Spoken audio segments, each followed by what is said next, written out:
Yo, check, mic check, 1 2 1 2.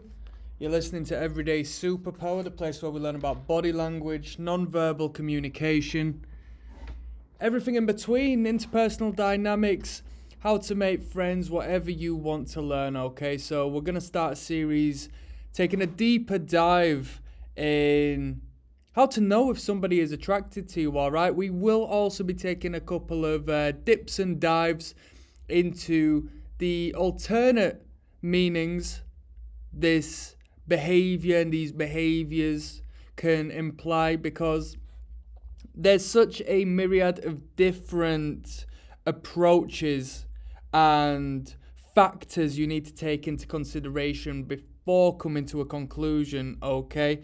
It's like learning a new language, and when you don't necessarily know the language too well, you just have to observe, analyze, assess, and learn it from the ground up very slowly, very surely, and you're never ever going to be perfect, all right? So today we're talking about physical touch and accidental touch when it comes to attraction.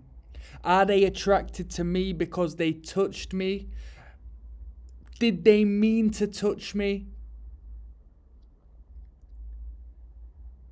Even when it comes to your friendships, same-sex relations, is he into me? He keeps touching me. Does it mean friendship? Does it mean sexual attraction? Is it intimate? How does it make you feel? That is what we're going to talk about today, and you're going to learn a hell of a lot. Okay, you know what we do by here. So what I'm going to say to start off is down in the description of this video, there's going to be 2 links. One of them is going to link to my YouTube page, to a particular playlist, which is a complete body language playlist of all of the videos I've done, spanning the majority of behaviors you will see manifest from other people on a subconscious basis. It's worth checking out if you want to learn the A to Z. Secondly, I have a Patreon account, which I really started because I was getting copyright strikes uploading the footage I was uploading to YouTube, but I received comments such as incredible value and so on and so forth before the material was taken down, because what I'm doing on there is I'm assessing real life dating showcased on national media and TV and so forth, first time meets, and I am breaking it down step by step so you can join me in understanding the nonverbal behaviors when it comes to attraction and repulsion, so you know whether you're good in the market or not at that moment in time. Now, without further ado, let's go onwards. We're going to learn about physical touch and accidental touch, all right? So, first and foremost, you need to pay attention to the clusters of nonverbal behavior that surround the physical touch, and you have to look at the context of where you are, where they might be, where you are in your head and your communications. You have to have a full open view as to what's going on. And I know if you're relatively new to this channel, this might seem like we're really going overkill on this. You will be able to absorb all this information within a flash moment once you get into it, and you will become so understanding and internalize this information that you'll be able to read people like a book, all right? And you'll be Casanova, trust me. So the way they touch you, how have they touched you? I'm speaking to men for the most part, because I know that you men are the main viewers of this channel, but let it be known that these behaviors will go both ways, all right? Of course, there's going to be a different perspective and a different understanding and a different means of doing so, dependent on the sex that is engaging in the behavior, but the point still stands for the most part. So the way they touch you, how do they touch you? So a woman consoling you and putting her hand onto your shoulder to tell you everything is going to be all right as you go through a hard time is going to be different than a woman touching your leg, touching your upper thigh as you sit beside her on a date, making her laugh. So the cluster of behavior, one is going to be introspective. How are you behaving? The second is, how is she behaving on a general basis? Because you will be able to see concern in her face as she touches you. You will be able to see a discomfort in relation to your discomfort. If she is connecting with you on a emotional level and you're a bit down in the dumps, and she's using that physical touch to console you, such as a mother would do a child. And we're going to go into the regressive elements of this behavior and how it could be actually quite a positive later on down the line. But you need to pay attention. Now, the context of the matter would be the physical touch of the upper thigh in a dating scenario is going to be separate to a woman accidentally doing so as she misses the handrail on the London Underground tube as she sits beside you and needs to get up to get out of her stop. There's a different context, okay? We as men would find any reason to believe that we are the most attractive person on planet Earth, but you do have to be honest with yourself. And with being honest, you're going to find yourself more attractive to the opposite sex, as you will be able to dictate not only your own nonverbal communication, but how to engage and communicate with others a lot more efficiently through being able to spot the patterns in general human behavior. Does it make sense that they might be attracted to you? So that falls in relation to when I said if you are on a date, it sort of ticks a box, right? If you're not down in the dumps and you are just engaging with somebody confidently, oh yeah, work's all right, but I'm really looking forward to getting out tonight. I'm going to be doing something super excited. Oh yeah, check out you, big superstar, she says as she touches you at that moment in time. Congruent with the words she speaks, it emphasizes the message. There's an underlying attraction there. It makes sense. Why would you think that? All right. What's the environment like? As I mentioned, the tube station is a bit different to a dating scenario. Was it necessary for them to touch you? Are you in a crowded area, okay? Are you at a concert as to where a very beautiful woman just needs to make her way through the crowd to go see her boyfriend performing on stage before you in the dominant position? They're the performer, you've paid to see him. She's passing by you, physically touching you. To what degree you need to assess yourself, but it's a packed room and she needs to alert you that she's coming by so she doesn't spill the drink she just bought from the bar. Are you going to fall in love with her over that? Psychologically speaking, biologically speaking, you might feel some sort of way, but consciously you have to think, oh, it's not worth my time giving time to these feelings. She didn't intend anything by that touch. Have they touched you during conversation at a particular point? As I said, in regards to the verbal communication of, oh, look at you, you're a rock star, you're a superstar, as she physically touches you. It's an emphasized way of communicating attraction. And I'm going to talk to you about the very basic principles of attraction and repulsion coming up, all right? So pay attention to at what point literally they touch you. This isn't a preemptive touch. I mean, they might think, all right, I'm going to go to work today and try and engage in a little more physical contact with this person in order to seduce them. But it doesn't tend to work that way for the most part, and you will find that it's almost like an automatic behavior for some people.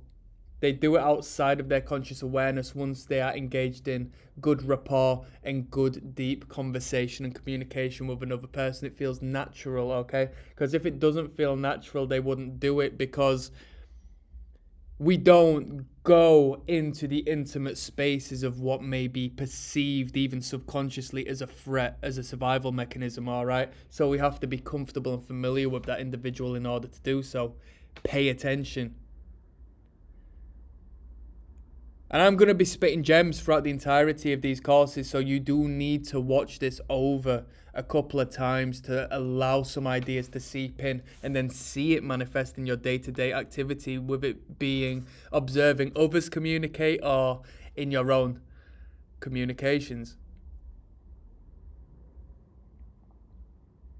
So have they touched you during a particular conversation? Now, this can actually be utilized as you. I'm not going to speak so much in regards to you doing the action, because this is about you understanding when other people do it to you, but you can anchor the feeling of touch with positive emotion, given you are speaking to a woman you're attractive and maybe attracted to, and when you make her laugh,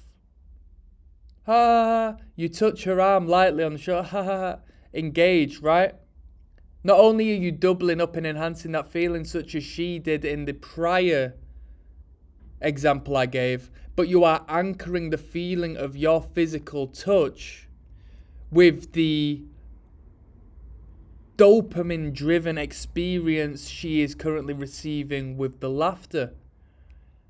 So sooner or later it goes hand in hand, right? My cat correlates me getting up in the morning and the sound of my steps on the floorboards with the idea of getting fed, up and ready to get fed. Correlates the two. They don't necessarily mean one or the other, but the cat has experienced them both together to whichever extent it now puts the two together. So when you're having a great time and I'm touching you as you have a great time, you don't necessarily have to have a good time for me to touch you, and then it psychologically, subconsciously engages those positive behaviors. It's called anchoring. Clusters of nonverbal behaviors. So we spoke on this briefly at the start of this. Are they giving you other IOIs? And an IOI is an indicator of interest. Now, you're going to have to refer to my dictionary of body language, the playlist I have on this channel, if you really want to delve into the depths of other indicators of interest and other, non-verbal sexual indicators. But to just give you a brief example, are they engaging in strong, bold eye contact? Are the pupils dilated? Are they, given it's a woman, acting in a submissive manner towards you? Are they exposing their neck, their wrists? Is this going hand in hand prior to their physical touch? Okay? Take that into consideration, because the touch by itself, the neck by itself, the wrist by itself, as a standalone behavior, is but a word in a sentence. It is not a full sentence, okay? So pay attention. Let's move on forwards. Attraction versus repulsion, right? So this is actually something I've developed myself just to dumb down and simplify a lot of minor components. I've got some dictionary definitions as well here. So attraction is a place which draws visitors by providing something of interest or pleasure. And the quote is, the church is the town's main tourist attraction. The church attracts people to the town. due to its significance and role in whichever space it inhabits.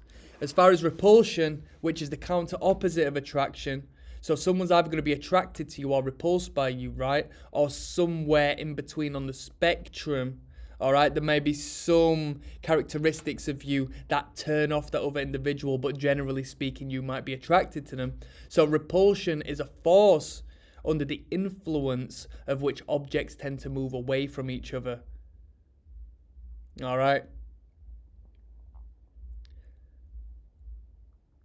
When it comes to attraction, now I'm going to do a completely different video on this. I have done so already. It was a pretty good video, pretty good speak. I got a little bit of attention off of that, a little bit of attraction in itself off of that. We're going to do a deeper dive on this principle in due time, but when it comes to the physical touch, two magnets that are attracted to each other come together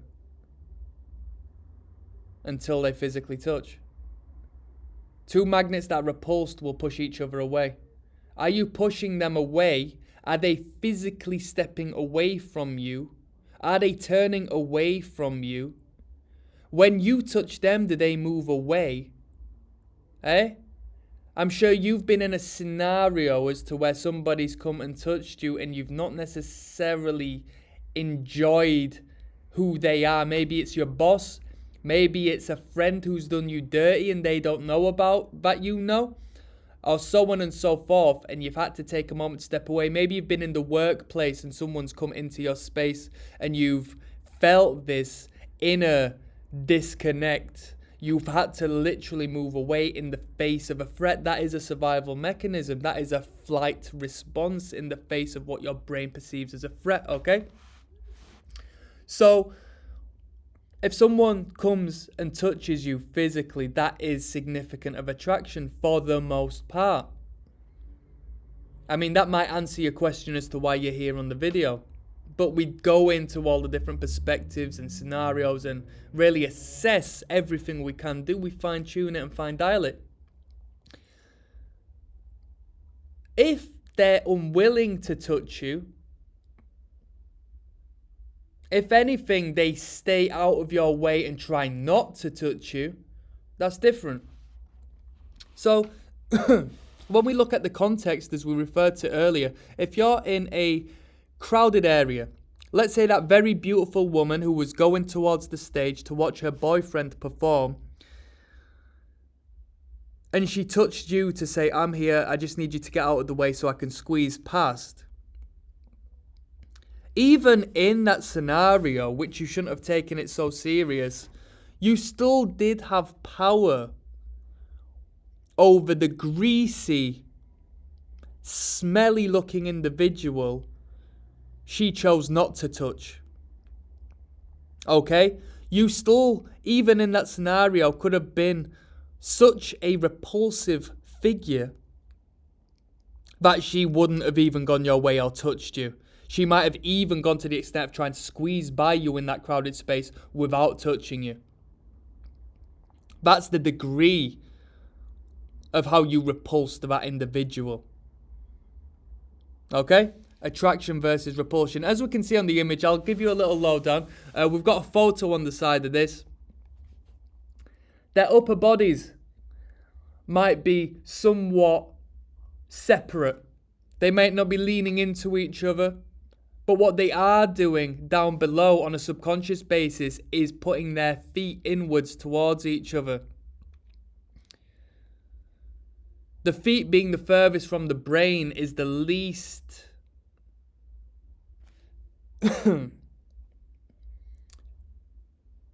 engaged consciously when it comes to non-verbal control, okay? We can't control our feet like we can control our face. We can't control our feet like we control our hands, our arms, our chest, our knees. It is the furthest away from the brain, so it receives the less conscious engagement. So it's the best sign as far as reading someone's mind. Consider when we are attracted to something, we will walk towards it, whereas if we're repulsed by something, we will walk away. I was walking down the street the other day, and there was a stray dog. It was a staffy. We call him a staffy, right? A strong, muscular, intimidating dog. I crossed the road in order not to pass that dog or enter its space, okay? That was repulsion. My feet did that. It walked me away from it. If it was a cute dog, if it was a cat, and it was welcoming and not threatening, I would have just walked past it and maybe even physically touched it, right? That would be attraction.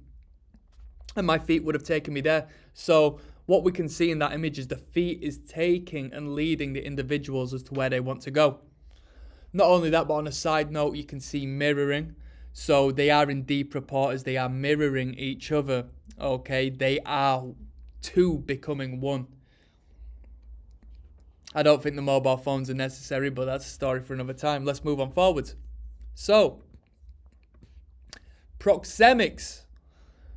Proxemics is the study of personal space, okay? Now, numbers may vary dependent on the research, but generally speaking, these are the perimeters around you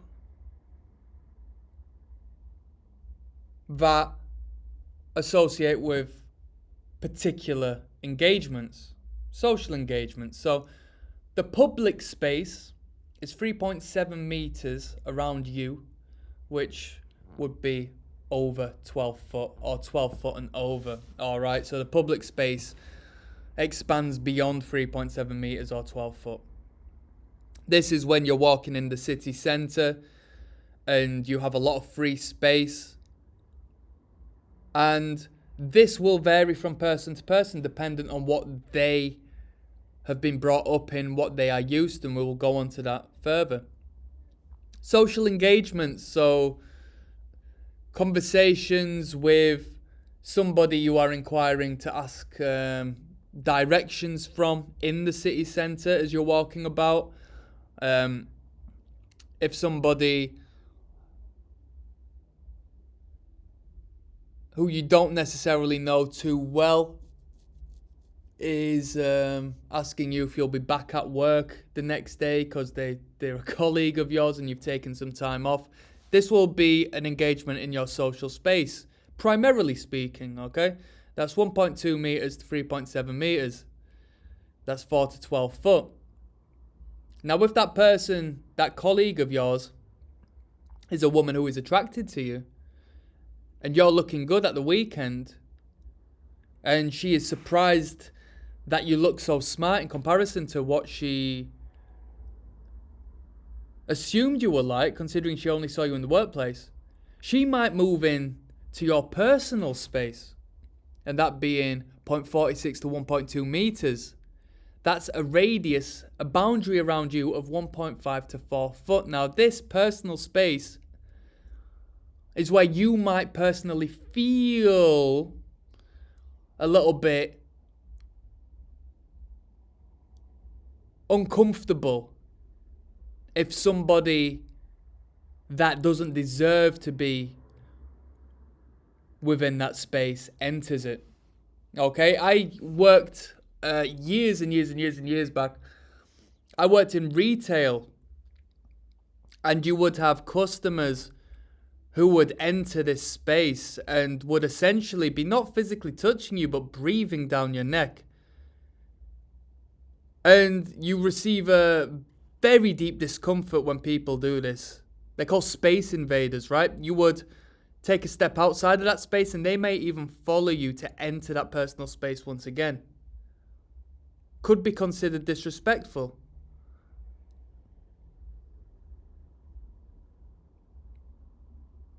Beyond there, we've got intimate space, and that's what we're talking about today. That's 0 to 0.46, so your intimate space includes physical touch. It's intimate. So pay attention to that. Physical touch is intimate. It's a touching of you. Murderers can touch you. That feeling you feel when someone enters your personal space, that gut feeling, is a survival mechanism because you are threatened. Your biological survival mechanism The first law of your nature is self-preservation, right? You don't want to allow somebody into that space that your brain feels can physically harm you. So beyond there is your intimate space, which is breathing down your neck into physical touch. Somebody enters that space, they feel they can be that intimate with you. And if you allow it, you are allowing them to be that intimate with you. You see the dance that is beginning. So, is there a reason aside attraction? Look at the context, yeah? Is there a reason aside attraction for them to be so close? Are you in a busy space and you have important information to give? So are they hard of hearing and getting close in order for them to hear? I'm sure you would understand if that was the case. You don't need to be a nonverbal specialist to be able to understand that. You'll be able to see through their nonverbal cues that they are sticking their ear out and they want to emphasize on the verbal message that you're trying to get across. As far as proxemics, we've discussed this crowded space. Because as we are in a more and more crowded space, it becomes more natural for somebody to be within our personal space. Okay, still not necessarily great with they're in our intimate space. I feel, it's always possible to avoid physical contact with another unless you are like in a real crowd of people. But if it comes to like public transport and stuff, it tends to be a conscious decision as to whether you want to physically touch the person who is before you or next to you or so on and so forth, and it's their conscious decision to be doing so too. What are they used to? So this is what I referred to initially when we got onto this slide. People who are used to living in the countryside are used to having more space between them and others. Whereas people who come from cities and come from, a more hustle and bustle based environment, they are more accustomed to sharing space with others. So naturally, they are a little less frightened at the idea of somebody coming a little closer to them, whereas somebody who is used to having loads and loads of space might feel a bit more uncomfortable with someone maybe even entering their social perimeters of 1.2 meters to 3.7 meters. You know where I'm coming from? Is the space between you getting smaller as time goes by now? This is attraction 101, right? Is the space getting smaller? If you go on a first date with somebody, I doubt you're going to be in physical connection from start to finish, especially from the start. And honestly, I feel if you're going on a date and it's your first date and you're physically touching each other within the first moment you meet, disregarding a hug and so forth, like if she is going out of her way to touch you from the get-go, it's a little bit of a red flag, because you need to ease into it, right? Why are you rushing into it? It's a bit bizarre, right? So as you're getting to know each other and become intimate in a different realm, are you physically becoming more intimate as time goes by? Pay attention to that. For the most part, you do not want to be repulsing each other back and forth. And this will happen in real time as well as long term. So as you make a comment, I absolutely love a particular piece of media they like that they haven't even referenced. And they're thinking, oh wow, we have so much in common. You may see them leaning over to table to you, coming closer to you as attraction takes hold. Or if you share a particular political view that they don't necessarily agree with, you may see them recoil back somewhat in repulsion. It's only a very slight momentary thing, but it does happen. And it's not indicative to you ruining everything. There is a dance and flow of going back and forth like all good things. Balance is a necessity. Let's keep on moving. Physical touch in intimate space is not purely reserved for sexual attraction, okay? Has a friend or colleague ever felt comfortable entering your intimate space? Why is this? And I also want to ask you, have you felt comfortable with that friend or colleague entering your personal space or your intimate space? Has a friend ever wrestled you in a friendly manner? Has a friend ever grabbed you to say, oh, come on? Has a friend or colleague ever come over to you to observe what you are doing and gotten so close they've physically touched you? How have you felt in them situations? I'm sure you would feel different dependent on the person who's doing it. That might be indicative towards your familiarity and relationship to that individual. The principle of attraction and repulsion remains the same. So you might be still attracted to that person, but in a different realm. It doesn't have to be sexual attraction. I'm attracted to this person because they're my friend. I'd rather spend more time than them than the person I feel repulsed by. I don't want to spend time with the person I'm repulsed by. I don't want to look at the person I am repulsed by. I want to look at my friend because I feel comfort in my friend and I'm familiar with my friend. I am attracted to that. When I referred to the potentially aggressive dog I crossed the road to get away from in a repulsed manner, I would be more attracted to that dog entering my personal space once I got to know it and bond with it, as opposed to it just being on the street stray and entering my personal space. The principle of attraction and repulsion remains the same.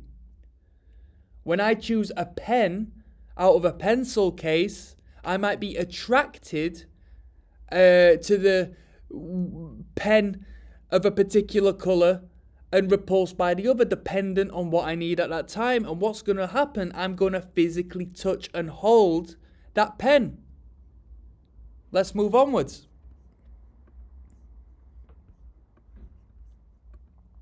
Pay attention to how the touch happens, right? So I've got a few separate categorizations. A general touch. This happened to me today. I was walking around an aisle in a local shop looking for a particular product. I was looking for a particular product with such intensity because I could not find it that I bumped into somebody, an older man, as I walked around the corner. Sorry, mate, my bad. That was an accident. It was general. It would be ignorant for him to take that as attraction. And I can speak very clearly that it was not attraction on my behalf.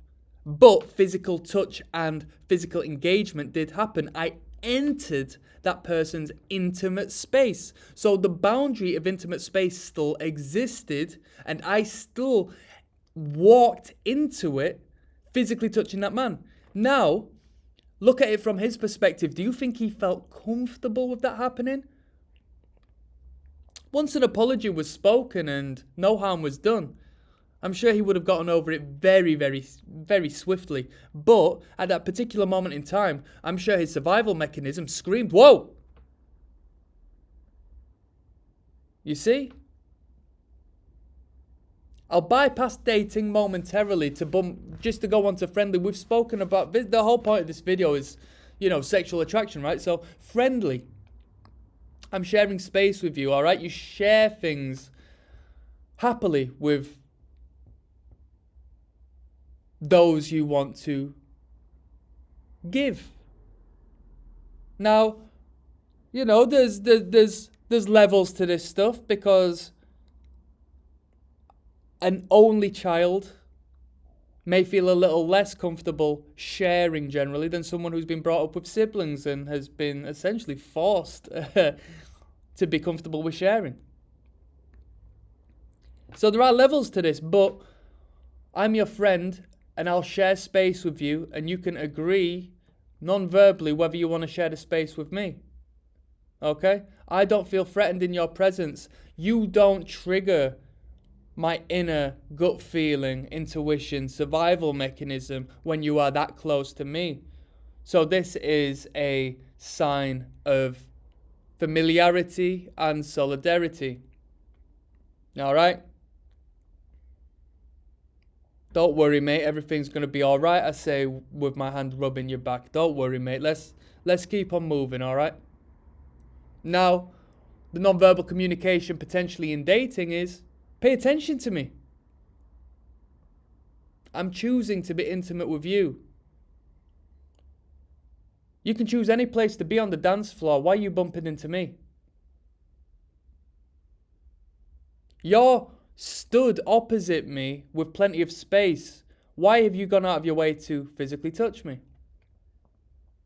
Whilst I'm at the coffee shop asking for a large cappuccino and you make me that large cappuccino, why have you centralized your hand? Have you consciously or non-consciously chosen to put your hand in the middle of that cup, ensuring that when you pass it over, I have to physically touch your hand to the degree as to where our fingers may overlap? I know you feel that, because I feel that.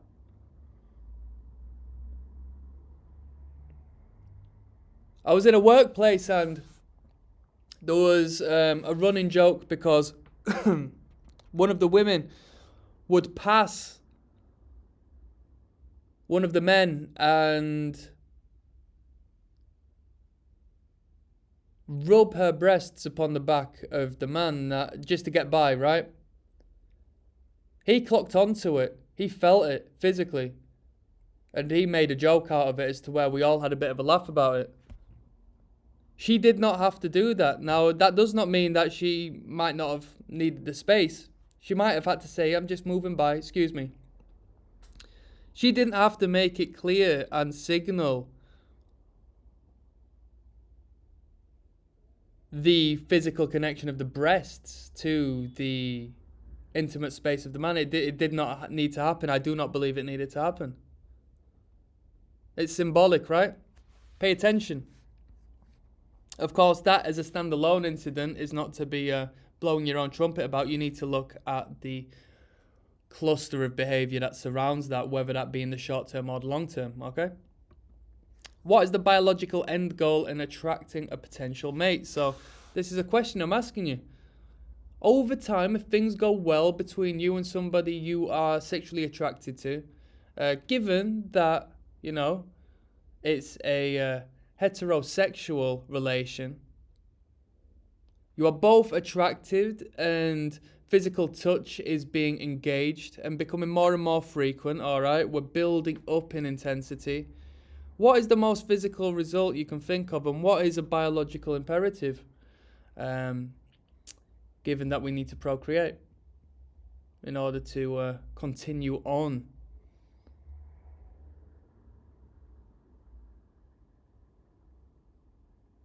Have you thought?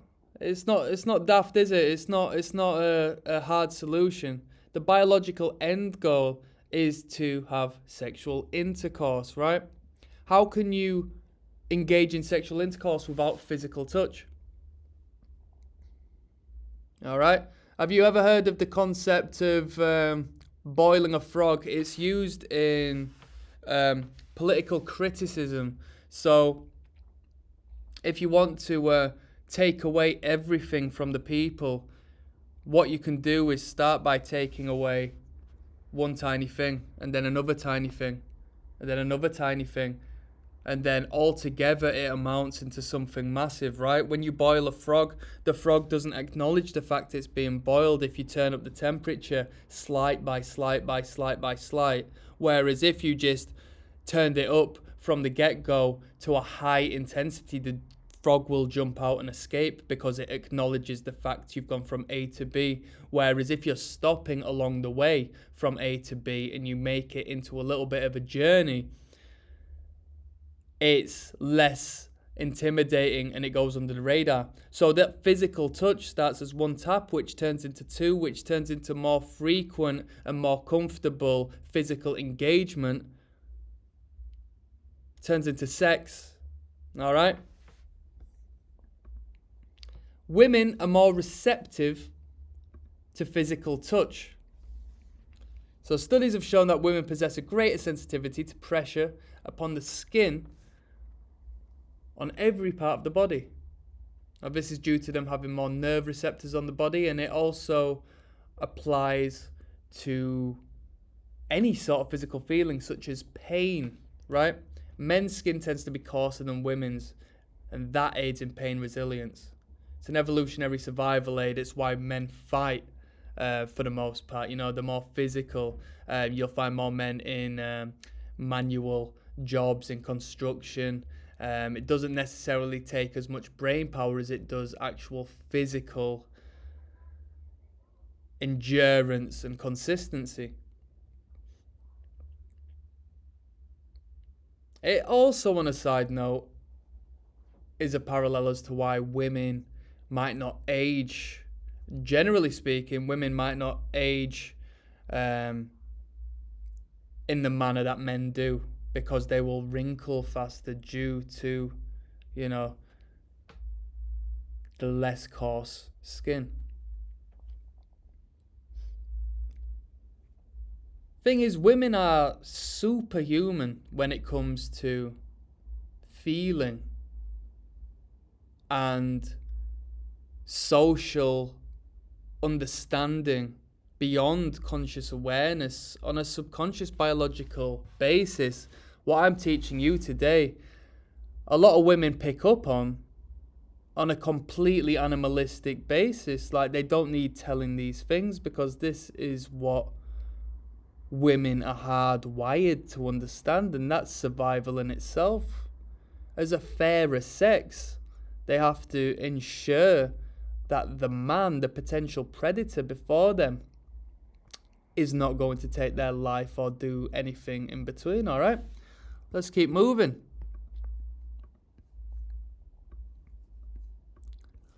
The regressive elements of physical touch. So, women are natural caregivers and nurturers. That's their role within society, or at least within the family household, let's say. The physical contact with infants creates healthy psychological development, reducing the stress of both the parent and the child. And this also links into, patting a dog, cuddling a cat. It's the same, all right? And when we speak on women being more receptive to physical touch, this is a primary reason of why. To care for the child, to create a bond that the man can't, okay? In order to aid the upbringing of a healthy psychological and physiological development. Yeah?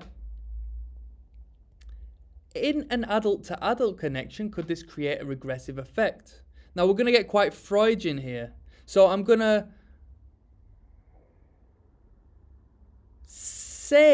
now I'll do a different video on this, covering this particular topic as far as attraction and relationships are concerned. But some men, I'm only going to say some because I'm not going to speak for everybody. But some men, once they leave the grasp of the mother,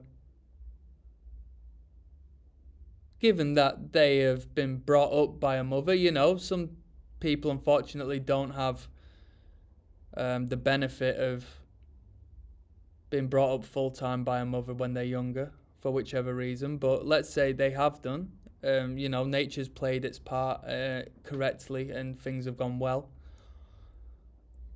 Once the cord is cut and the man finds independence, the comfort and the matriarchal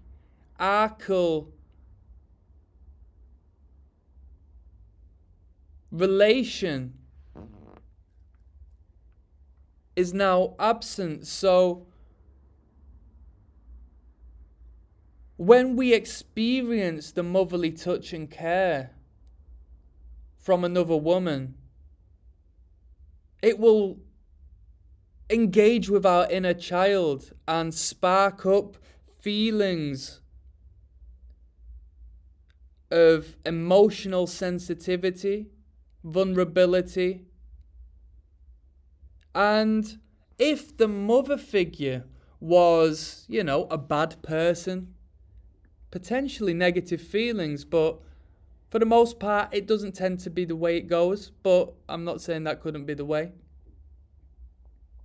We regress to a safer, comfortable childlike state through finding our parental figure in a myriad of different nonverbal and verbal behaviors. So as an example, our self-pacifying behaviors, so when we self-touch in the face of stressful situations, some of them behaviors may stem from how the parent would touch us to calm us down when we were younger. So when a woman runs her fingers through her hair to calm herself down, or massages herself in particular areas, it may be what the mother figure used to do whilst looking after that child, because that child still exists, it is just older. Why does pop culture refer to our loves as baby? Why do songwriters and why do lovers refer to each other as baby? You're my baby because I need to look after you, because you're special to me. It's not, I hope it's not in a paedophilic sense. Come on. It's in a regressive sense. And the flip side is just as true. You've heard about women with father issues, daddy issues.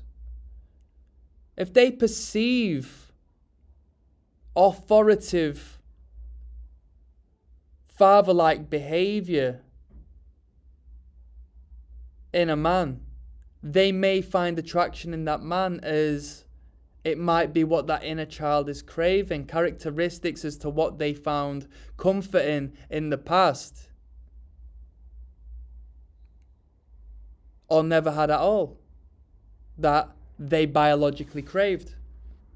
So the touch, the physical touch of the woman touching the man, you being touched by the woman, could engage and spark up the excitement of the inner child, the bond the child had with the mother.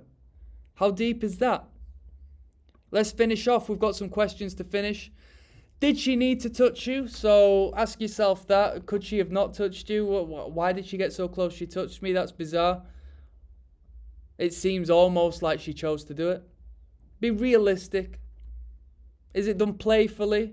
So that links into that regressive, childlike state we spoke of a moment ago. Is it a playful touch? Ha ha, hee hee. We're joyful, we're playful, we're two children playing in a sandpit. We're not actually at work where we have to get serious work done. You excite me, I want to excite you. Here's this physical touch. Tag you're it. Is there a cluster of behavior that further enhances the vibe? Simples. What else is going on? Look at the large picture. Look at the large picture, please. To re-clarify, could she easily have not done it?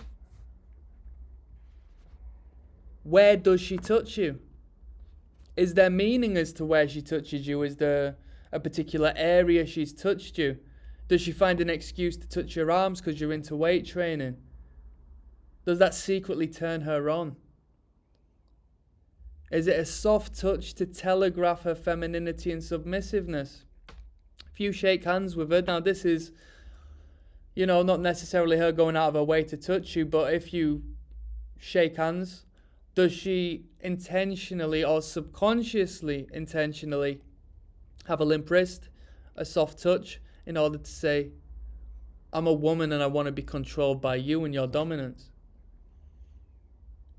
Is it a soft touch? Does she slacken her wrist as she touches the side of your arm? You tell me. These are questions for you to assess, observe, and hopefully this video has given you insight as to it not just purely being as simple as yes or no, attraction or repulsion. You need to work it out yourself. Look at the large picture. Once again, you can watch the full real dating body language analysis videos on my Patreon at www.patreon.com/everydaysuperpower. The link is in the description, and I will see you next time. Peace.